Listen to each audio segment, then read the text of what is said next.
Kukatpally JNTU university mega job మేళాలో ఉద్రిక్తత నెలకొంది. ఇంటర్వ్యూ కోసం వచ్చిన నిరుద్యోగుల మధ్య తోపులాట జరిగింది.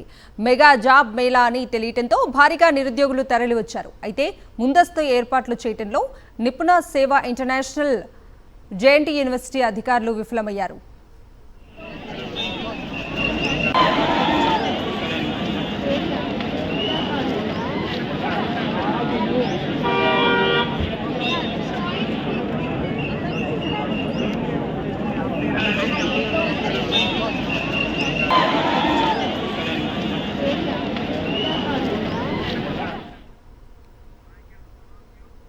ఇదే అంశానికి సంబంధించి పూర్తి అప్డేట్స్ ని మా ప్రతినిధి సాయి కిరణ్ అడిగి తెలుసుకుందాం. సాయి,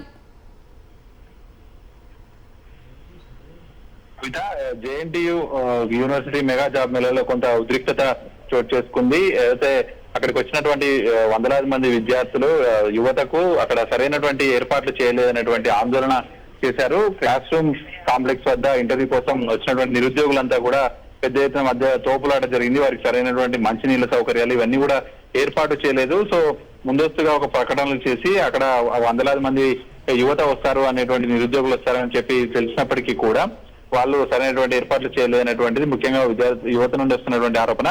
నిపుణ అనేటువంటి ఆర్గనైజేషన్ నుంచి ఒక అయితే జాబ్ మేళా అనేటువంటి నిర్వహించారు. దాదాపు ఈ జాబ్ మేళాకు 500 పైగా నిరుద్యోగ యువత పెద్ద ఎత్తున హాజరయ్యారు. అయితే మౌలిక వసతుల కల్పనలో విఫలమయ్యారు. అక్కడికి వచ్చినటువంటి వాళ్ళంతా కూడా తోపులాడుకుంటూ కార్యక్రమం చాలా ఆలస్యంగా ఆరంభించారు. అలాగే గేట్ వద్దే అందరూ కూడా నిలిచి ఉన్నారు. సరైనటువంటి అప్లికేషన్ ఫామ్స్ తీసుకోవడము, ఒకరిని లోపలికి పంపించడం ఇదేది కూడా చేయకపోవడంతో తోపులాడుకోవడంతో చాలా వరకు ఇబ్బందులు పడ్డామనేటువంటి అయితే నిరుద్యోగ యువత అంతా కూడా ఆందోళన వ్యక్తం చేశారు. Okay Sai Kiran, thank you.